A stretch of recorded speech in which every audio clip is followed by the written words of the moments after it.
Well, good evening, everyone, and welcome to the Brian Crombie Radio Hour on Saga 960. My guest tonight is Karen Chapple. She is the director of the School of Cities at the University of Toronto. She's a director of Urban Displacement Project, professor emeritus at the University of California, Berkeley. She has written numerous different articles and studies on cities. And just yesterday, there was a really fascinating article in the Globe and Mail reviewing one of her studies about declines of downtown. And so I thought it'd be really interesting to check in with her about this study and about Toronto and about other downtowns and what's happening. Are we at risk? And I think some of this is relative to the impact of the pandemic. But in her study, she talks about a lot more of the potential negative impacts that are impacting downtowns.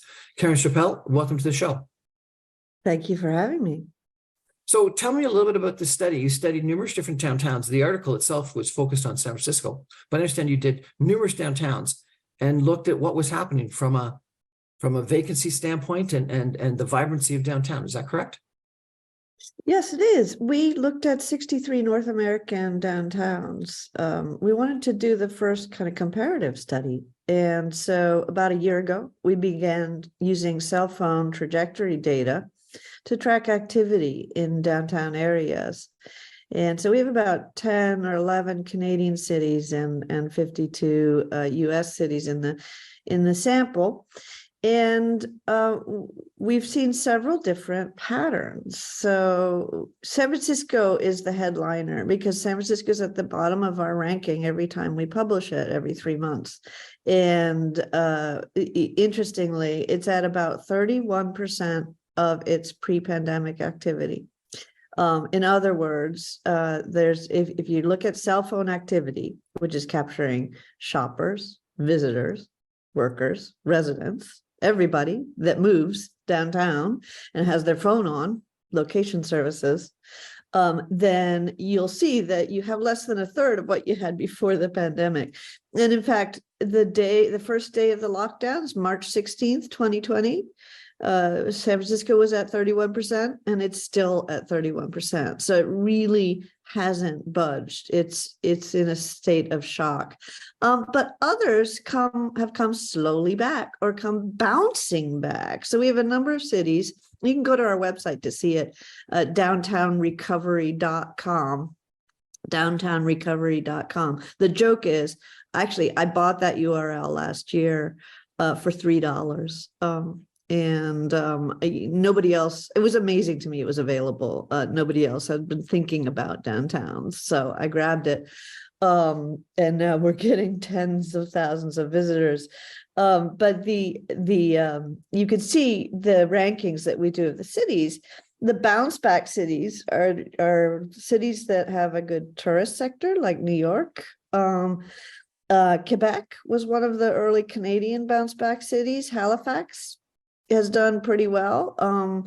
The biggest bounce backs are in the southwest of the United States. So San Diego or Salt Lake City, or some of the Texas cities have done really, really well coming back.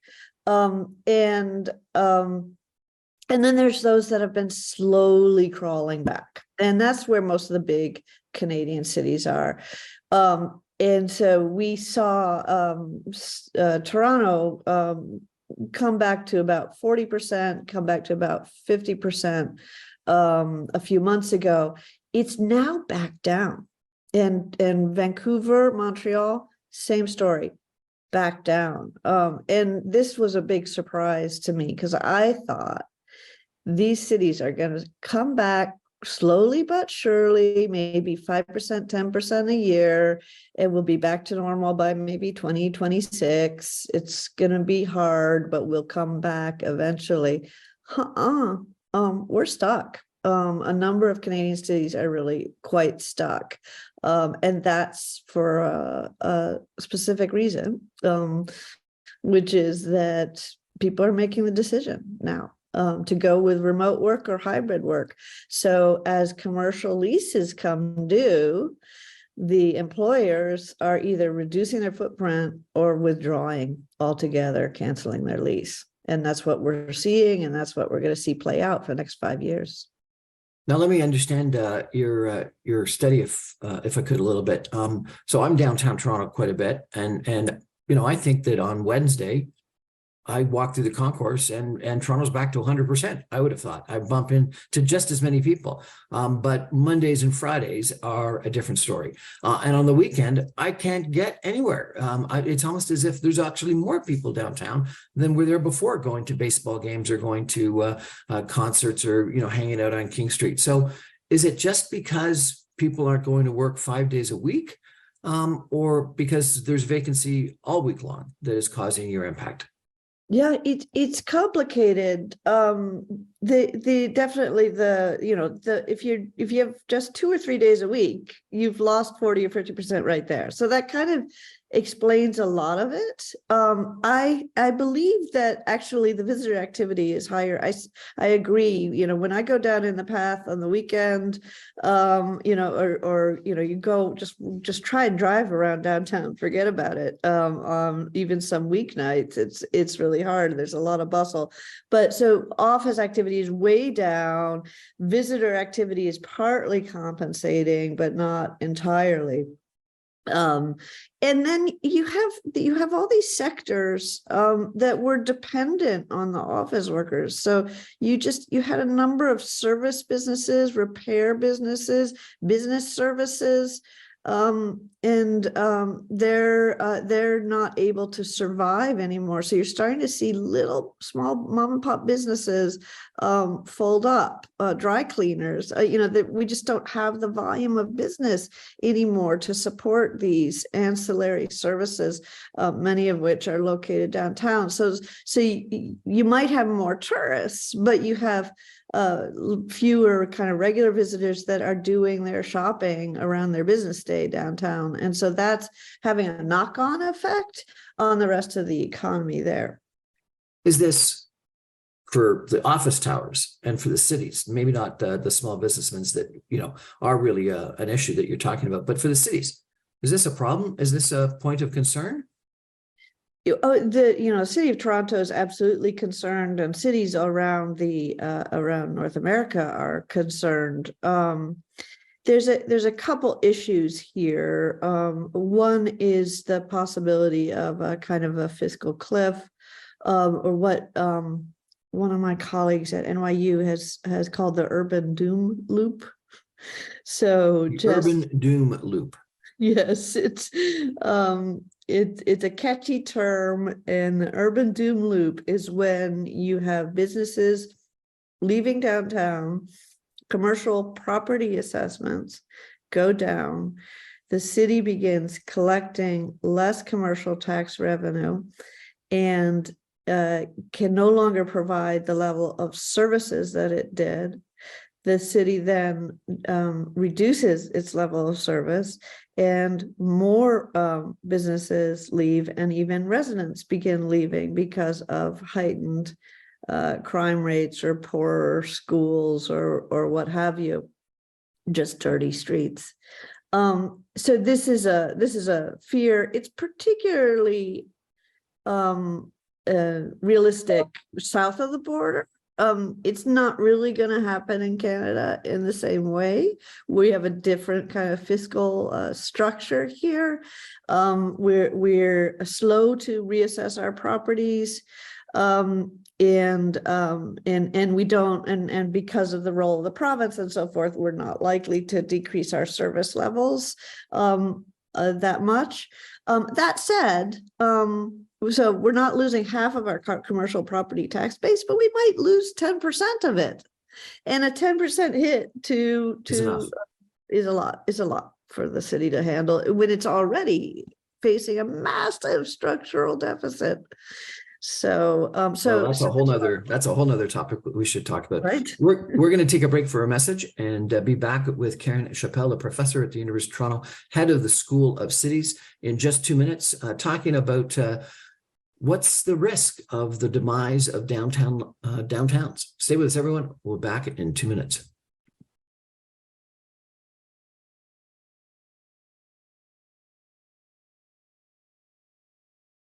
Welcome back, everyone, to the Brian Crombie Radio Hour on Saga 960. My guest tonight is Karen Chapple, PhD. She's the director of the School of Cities and a professor of geography and planning at the University of Toronto. Our topic is downtown and what's to come of it.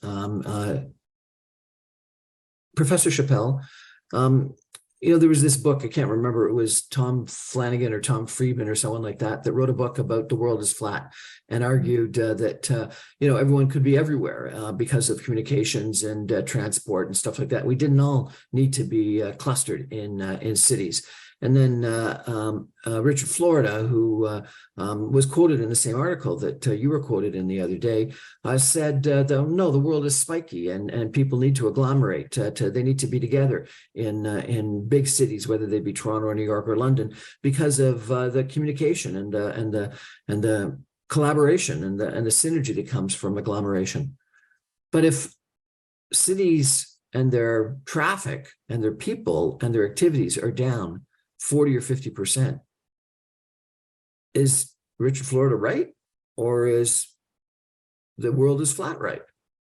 I love that you brought up Thomas Friedman and Richard Florida, because that's such a classic debate and it's so relevant today. And now we kind of have a better answer, I think, than we did when they were arguing. So here's my revisionist take on cities and agglomeration and globalization.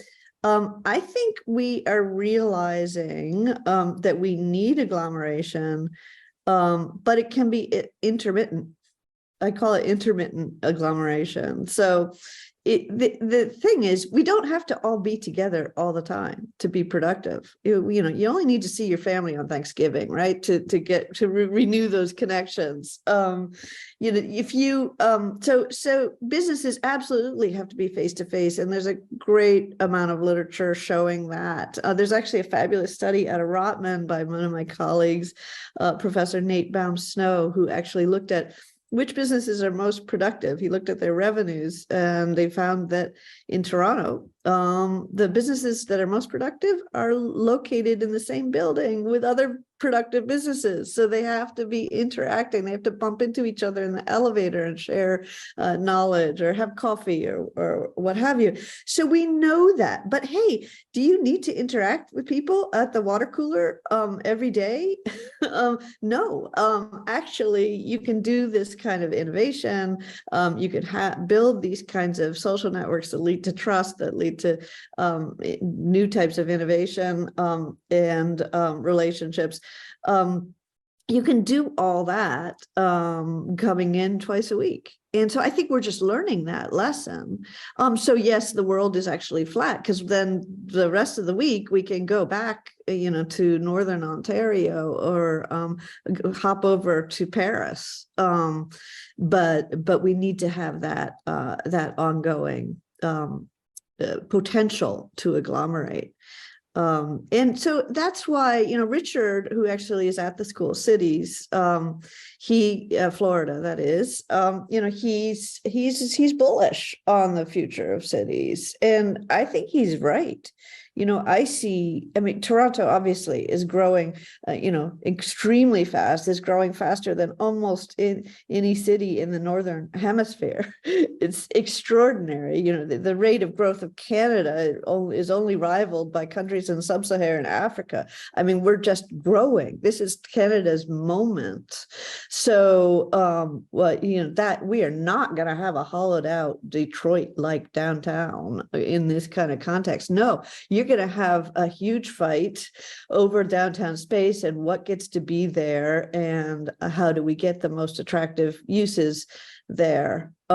And that's a big project for the city. And in the end, I think, Toronto will be triumphant, obviously, because the forces of gravity are on its side. So hybrid work is here to stay forever, do you think? Oh, absolutely. Absolutely. I think the only question is whether it's 4 days a week or 2 days a week. And the labor force has too much power to yield it. I mean, the labor force wants to be at home. It's just they voted with their feet. That's what they want to do, and they will accept lower wages in order to do that. So we're having this all the time, that people are quitting their high-powered, high-wage jobs to go to lower pressure type situations, as long as their work from home is accommodated. There's obvious age differences here where you are in the life cycle. I mean, my colleagues, my staff, the ones who are parents are the ones that really want to work at home. And the seniors and the 20-year-olds are the ones that really want to come to the office. So we're always going to have to make space for both. And it's going to be different over the life cycle. More and more bosses, more and more companies are demanding, 4 days or 5 days even in the office, trying to get people to return to work. Is that a dinosaur kind of attitude, or is it a smart attitude because they want people in to be more collaborative and innovative? I think it is. I believe it is a dinosaur attitude. I believe to get people in the office 5 days a week, you're going to have to raise wages quite a bit. And you mentioned at the beginning, I'm from the United States, and one of my biggest shocks coming here was how low people are paid. And that's because of a lot of wonderful things like healthcare. Like, you don't have to pay for healthcare. We pay thousands and thousands of dollars for healthcare south of the border. But still, you're not, the wages are not competitive enough, particularly in high growth sectors like tech, right? They're not competitive enough to attract the top talent. If you're a tech worker and you're deciding between $150,000 job in Silicon Valley, US dollar, or 90,000 Canadian dollar job in Toronto, and the housing prices are not that different in the two places, you're gonna go to Silicon Valley. So to do that, to make that 5 day a week work week, again, you're going to have to raise wages, and I don't think employers want to do that. I think they'd rather do the trade-off. You can come in just 2 or 3 days a week, and we're still going to pay you what you were earning, or we might even cut your pay. There's been numerous different studies, I understand. I've spoken to some people that have done them as to whether we're more productive or not. And some studies say that work at home is more productive. Other studies have said the only reason why work from home is more productive is because people are spending some of their commute time working. And so therefore you've gained just maybe a little bit more work. It's not more productive per se, but it's more hours. And frankly, I don't know why that's bad. I think that sounds like it's good. If someone else can give me another hour or two of work, that's good. And then other people have said, no, we're far less productive. You're obviously incredibly knowledgeable in this area. What's your assessment? Are we more productive? It's a really active debate, and I don't think it's been resolved. Because there's factors arguing on both sides. But I think the preponderance of the studies say that you need face-to-face interaction to be productive. And I think that what we don't understand is how much that intermittent agglomeration, how many times do we need to get together in order to be productive? And nobody studied it, because it hasn't, we haven't been in this situation before. There's no data, from 2005 that we can study to understand this phenomenon. So, but yeah, there's definitely reasons that we could be more productive at home. There's another factor here that we should be taking account of, which is personalities, right? So, introverts versus extroverts. And there are people that really need silence in order to focus. I see this in my office all the time. We have a bullpen set up at the School Cities, and I have 20 people out there, students and staff, and some of them are like, I can get no work done in this environment. I cannot get my, I cannot write 3 pages about a program we're launching in this with all this kind of buzz around me. And that's true of a lot of people. So these are, individual work styles. But still, yeah, that those group moments are still going to be really important. I mean, think about how much time you save, by just, you see somebody and you remember to tell them, oh yes, we're going to have that meeting on Wednesday, or we need to change the way we do X, Y, and Z. And you just don't do that. You don't every thought that comes in your head, you don't just, type an email or Teams message. Our brains are not wired like that. Our brains are wired to see people get triggered and say something. I mean, you think of something and you just yell it out in the bullpen. So there's something about that which is really important. Is it important every day? That we don't know. So, I'll give you my own personal experience, sample of one. But on a Wednesday, if I'm in the office, I find I'm interrupted constantly all day long. I'll have numerous different meetings. And at the end of the day, I'm exhausted and not sure if I've got anything done. I come in on Fridays now. Number one, the commute on Fridays is 3/4 of the time the commute was on the Wednesday because there's less people on the 401. And then number two, I find I'm incredibly productive because no one bothers me. The right. quiet time, the alone time is wonderful. But is that better than alone time at home? No, but my boss wants me in the office. But having some time that's not interrupted, and frankly, even on Wednesdays, I have found at times, which I think is a little bit crazy, but because people have gotten so used to working on the computer, and I'm in finance, and so therefore often people will pull up Excel worksheets or a confidential information memorandum or a something out of their a lease contract. People are in offices side by side on Teams or on Zoom speaking with each other because they want to pull up the documents in front of them on the computer.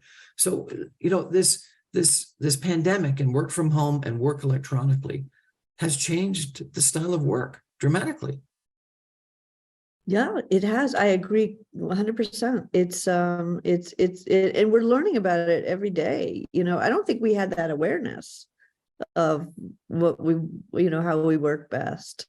And now that we've all been working in many, many different environments, I mean, not just home and office, but at office, you might be in a cubicle, or you might be in a bullpen or a conference room, or you might be in a cafe. A lot of people started during the pandemic working at outside locations. So we are just learning about it. I actually am a big believer in co-working spaces. I think they have a tremendous future because of this need for flexibility. What you're whether it's a it's a WeWork or a Regis or one of these companies, that you're going to have a number of companies that don't want to commit to a certain square footage in a Class A building. They want to have a top-notch flexible space that people can come in and out of. And they don't have to commit to a full-time 7-day-a-week office space that's only used, for sure not 2 days and maybe even 4 days. Right, that's right. Let me ask you a question, and maybe this goes to your work, maybe it goes to some of Richard Florida's work. One of the places that I've found the biggest loss is if I walk through the concourse is downtown Toronto on a Wednesday, I'll bump into a dozen people that I know, that I wanted to have an interaction with, that I remembered I wanted to have an interaction with, that I planned to have an interaction with, or something like that. In your office, you can plan those meetings. It's the happenstance, it's the perchance, it's the collisions that are not expected that I'm not having in my workday anymore. Yeah, no, and that serendipity of those encounters is absolutely, what it gives us a sort of a thrill and excitement, and it makes us makes really amazing things happen. Chocolate and peanut butter, it comes together. You have the Reese's. So yeah, that it's really important for us to preserve that. And there's also, actually, there was a fabulous Ezra Klein podcast on this, on work from home and what are we missing. And somebody pointed out that at work is where you have those weak ties, those bridging ties, where you have different worlds come together. So, if you don't have that opportunity to meet the secretary who is an immigrant from Portugal, or you have the janitors, or you have just people from all different walks of life, and you interact with them and you realize, oh my gosh, we're all in this together. And that kind of opportunity to form those weak ties, but that's what sociologists call it, weak ties versus strong ties, which are friends and families. Those bridging or weak ties, that's what that's how so much of our world has made progress over the last couple hundred years, that because that these chance encounters and learning from different types of people. And if you lose that, if you're in your enclave, you work from home, maybe you go out to the Starbucks or the Timmy's, you go to the Timmy's and you meet the other people working at home in your neighborhood that want to go to the Timmy's, and they're all pretty much like you because our neighborhoods are fairly homogeneous. So do you think that those people that are continuing to go to downtown office locations and therefore have more of those chance encounters and therefore have more of those weak ties are going to do better? There was, I think, a famous article called "The Strength of Weak Ties" that talked about how people that had those weak ties, more of those bridging ties, got better bonuses, got more promotions, did more, were more innovative. And so if we are self-selecting to stay at home, are we actually damaging our future opportunities? That's right. And also, are we damaging our civic culture? Are we going to still engage in the same way? Are we going to care about the common good if we think of the folks that are different from us as being the other, rather than we're all in this together? So, there's major concerns, I think, for the fabric of society if we don't have different venues to interact. And so, yeah, that's why I'm an advocate of more flexible workspaces and different ways to get downtown to a spot where people really, really want to go there again. More risks to the fabric of society. That's pretty profound. We're going to take another break for some messages and be back in just 2 minutes with Karen Chapple of the School of Cities at the University of Toronto, talking about what's happening to downtowns. Stay with us, everyone. Back in 2.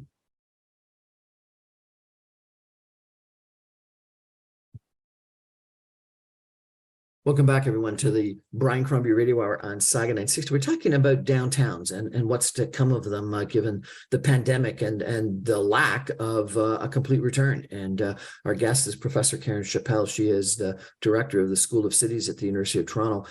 She's been a professor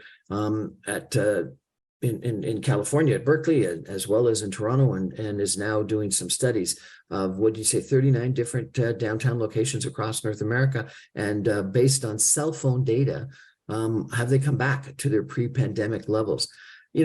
Professor, you mentioned that Toronto is growing and growing a lot, based on immigration, based on people moving to Toronto, based on, I think the quote was, more cranes in Toronto than something like 5 other cities in North America, major cities in North America. But at the same time, TD Economics just the other day came out with a major report and said that personal productivity, had been dismal, hadn't increased, and productivity in Canada versus the United States hadn't increased. So we're growing, but we're not becoming more productive. What's going wrong in Canada? What's going wrong in Toronto, do you think? Oh, it's such an interesting question. There's huge disparity and between productivity in the US and Canada. And it's this has been longstanding. It's not a new problem. It was, it was hoped that the Canada would kind of catch up as the economy was shifting to more of a tech economy and so forth, and it hasn't.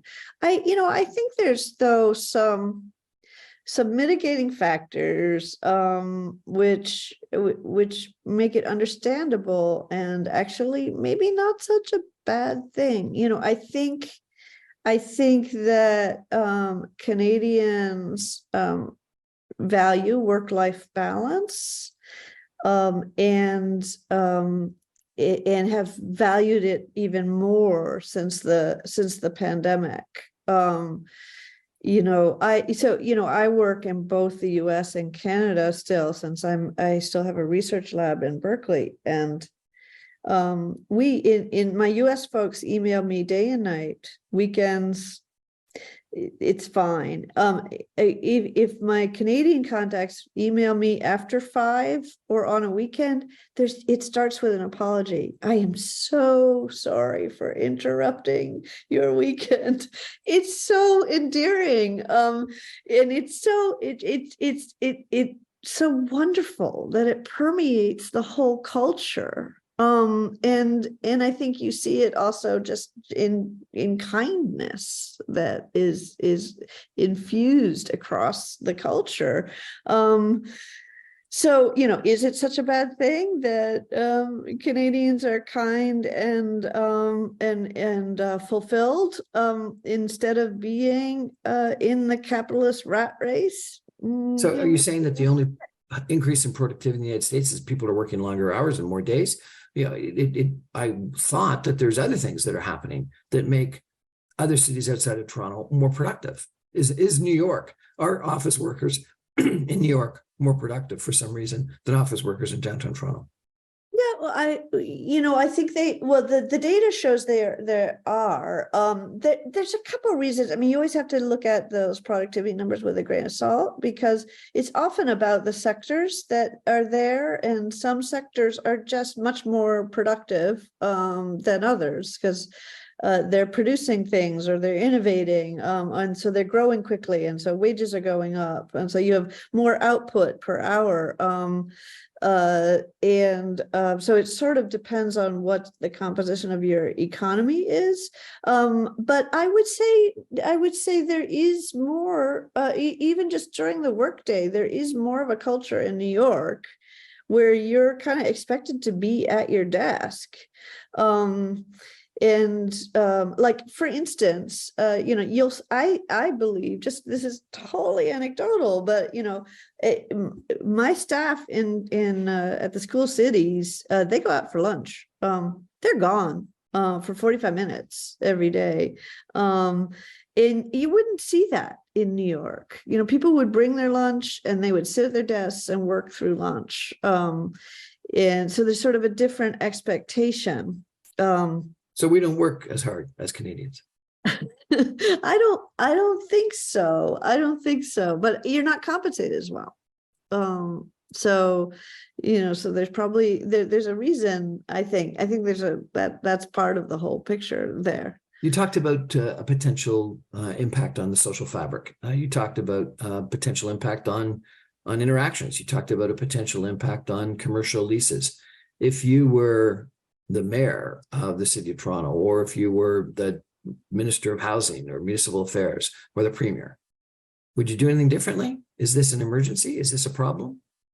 Oh, absolutely. I've just been sort of shocked. During the mayoral campaign, there were issues that came up over and over and over again. And did you hear any of the candidates really talk about downtown? I didn't. I heard safety, I heard housing, I heard quality of life, state of good repair, infrastructure, TTC. I didn't hear a palpable concern about the heart of the city and how the prosperity of the region depends on having a strong core, which I believe is true. I believe it's something we learned over the last 200 years of urbanism, and we can see it from European cities, London, Paris, Milan, Rome, and we actually look at those cities in our study. By the way, we have a section of our website that looks at Europe and sees that they're recovering at twice the rate of North American cities. And why is that? It's because they said our centers are going to be our historical and cultural centers. And, so you're never going to abandon your historical and cultural center. That's always going to be your heart. And North America made another bet, and it made another bet for a few reasons. It made another bet because the steel frame skyscraper was invented and transit was invented, and at the same time as you had financial services and other types of high-end services emerged. So you started to have these huge agglomerations of office employment in downtowns in North America that you didn't see in Europe.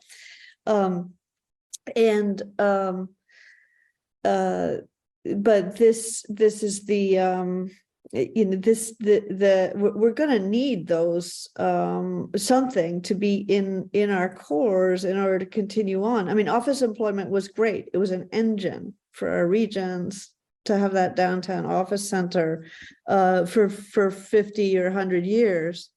But downtowns have had to reinvent themselves over and over. I mean, we didn't start this way in 1850 in Toronto.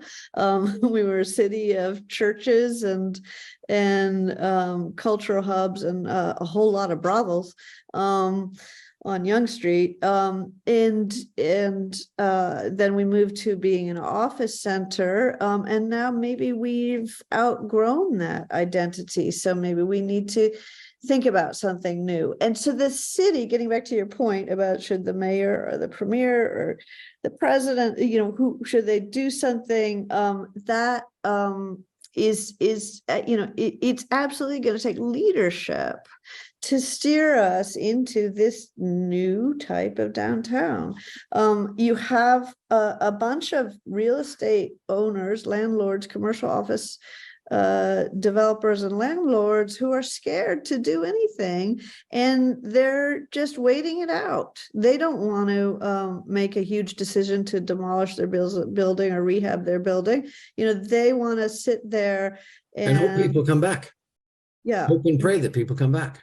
They're praying, and they can they can do it for a while as long as the shareholders put up with it. The shareholders don't want the landlords to reduce the rents and reduce the returns. So the rents have not dropped. Vacancy rates are in the 25%. They can reach 25% vacancy rates, and yet the rents are still not really going down. So the mayor, the premier, they have to get in there with the landlords and say, hey, just try this. Lower the rents, cut the rents in half for 6 floors of your 50-story building, and let incubators, let young entrepreneurs come in. They want space. There's a number of young firms that would die for downtown space of the quality that is there, because much of it is Class A space, good quality, near amenities, near the transit, fabulous. And so that,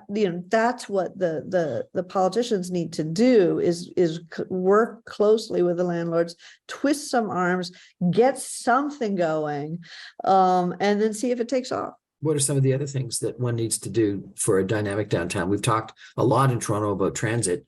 Is transit as important? Is it more important? Yeah, transit is mixed, a mixed kind of factor. It's a mixed bag across North America. We've seen that actually, the cities that have transit systems have had declining ridership. It's coming back though. I mean, TTC's at 70% or 75% now. So, and sometimes it's completely packed. So that what's happening is that if you can get to downtown in your car and get free parking, and this is true of some of the smaller cities, then you're going to switch from transit to your car. And that's why the transit systems are hurting in kind of some of the smaller or mid-sized cities in North America.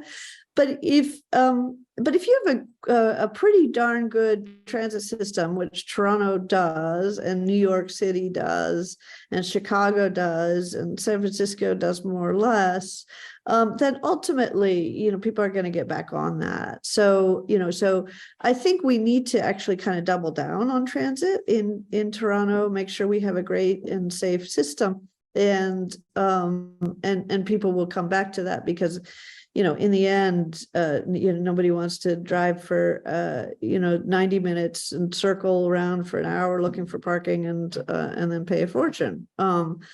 And so transit is more convenient. You can work on the train and so forth. And But I think those factors will win during the out. pandemic, a lot of people didn't want to be crowded onto a train during rush hour with a whole bunch of other people that might have COVID or coughing or sneezing. And still today, you see people, if someone coughs in the train, you see a lot of people that look askance and wonder whether they should be close to that person.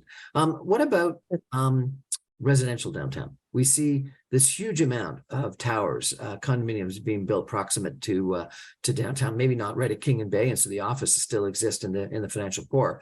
But is it good having all of this high density development downtown? Is it changing what downtown is? Seems like downtown's becoming more of a residential community. Yeah, absolutely. And that should help. And certainly that has brought Manhattan back. And that's why we're seeing, so Manhattan's recovery is at about 75%, as compared to 42% in Toronto. So, and I would credit a lot of that to the huge number of new residential development that have happened in Midtown, right near the office district. So I think, yes, that the residential in many places has brought the place back. I think in Mississauga, it's true. There's been a number of new buildings open up that have brought residents to downtown in a way that they weren't there before the pandemic. And so that's been really helpful. Residential is not the solution everywhere, but certainly in Toronto, we have a need for more housing. I think the question remains, who's going to be in that housing? Who's it going to be affordable for? How long can we kind of keep building luxury condos, for older empty nesters or young tech folks? In the end, are we going to need to maybe have some larger apartments for families? Are we going to need to look at more affordable options, through doing inclusionary zoning or using some of our other tools to get a diversity of incomes downtown, for the very reasons we were talking about before, about those weak ties and the fabric of society. I think we want to be careful not to make downtown an exclusive, affluent place. I was in a smaller town in southwestern Ontario recently that identified exactly what you're talking about, not in Toronto, but in a smaller city. And they actually were waiving development fees if you had 20% of your condominium 3 bedrooms or more, because they really wanted those larger unit sizes, because families did not have rental accommodation. It was fascinating. We're going to take a final break and come back in just 2 minutes with some concluding comments with Professor Karen Chapple of the School of Cities at the University of Toronto, talking about downtowns and what's come of them after the pandemic. Has activity come back, and what we should do? Stay with us, everybody. Back in 2.